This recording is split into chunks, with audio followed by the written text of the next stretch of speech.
नमस्कार साथियों। भगवान विष्णु के मत्स्य अवतार की कथा।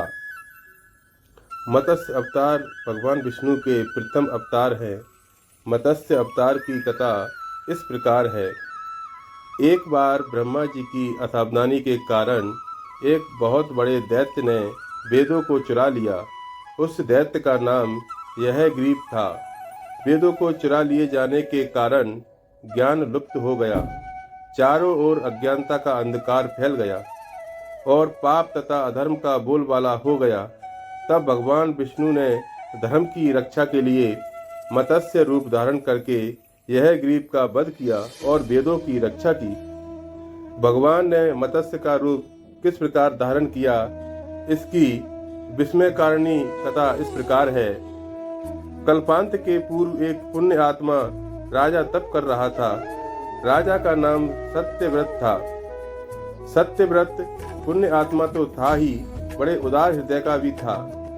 प्रभात का समय था, सूर्य उदय हो चुका था। सत्यव्रत कृतमाला नदी में स्नान कर रहा था।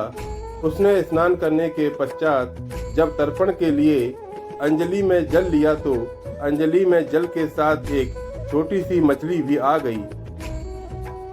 सत्यव्रत ने मछली को नदी के जल में छोड़ दिया।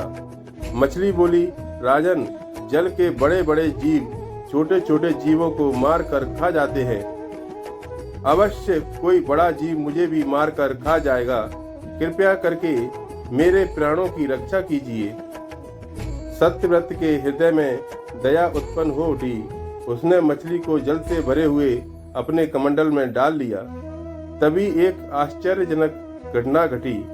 एक रात में मछली का शरीर इतना बढ़ गया कि कमंडल उसके रहने के लिए छोटा पड़ने लगा।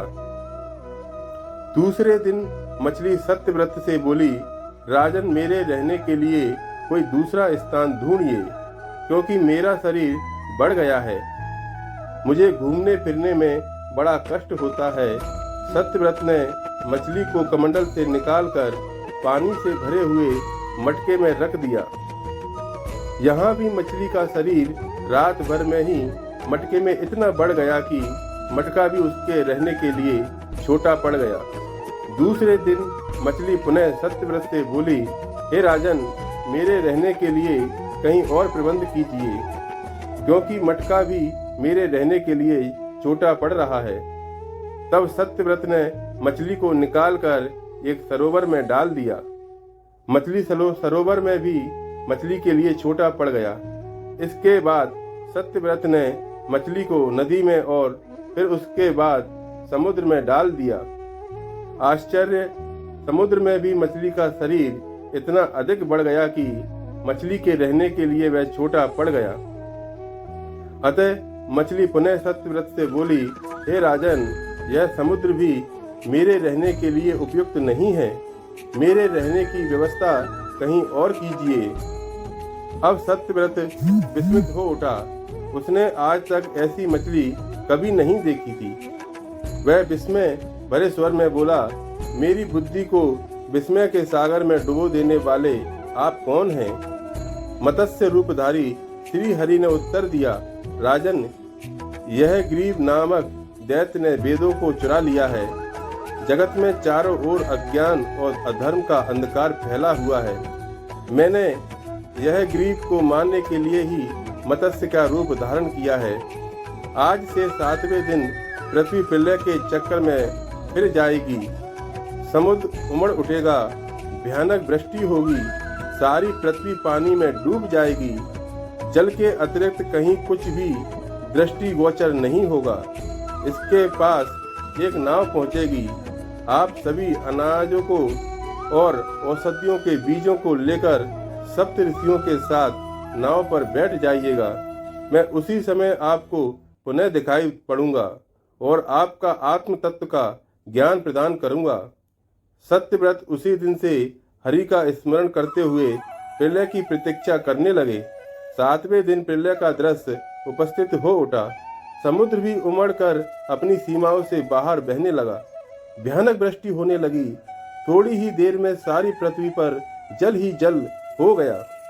संपूर्ण पृथ्वी जल में समा गई। उसी समय एक नाव दिखाई पड़ी। सप्तव्रत सप्त ऋषियों के साथ उस नाव पर बैठ गए। उन्होंने नाव के ऊपर संपूर्ण अनाजों और औषधियों के बीज भी भर लिए। नाव प्रलय के सागर में तैरने लगी। प्रलय के उस सागर में उस नाव के अतिरिक्त कहीं भी कुछ भी नहीं दिखाई दे रहा था। सहसा मत्स्य रूपी भगवान प्रलय के सागर में दिखाई पड़े। सत्यव्रत और सप्त ऋषिगण मत्स्य रूपी भगवान की प्रार्थना करने लगे। भगवान से आत्मज्ञान पाकर सत्यव्रत का जीवन धन्य हो उठा। वे जीते जी ही जीवन मुक्त हो गए। प्रलय का प्रकोप शांत होने पर मत्स्य रूपी भगवान ने यह ग्रीव को मार कर उससे वेद छीन लिए। भगवान ने ब्रह्मा जी को पुनः वेद दे दिए।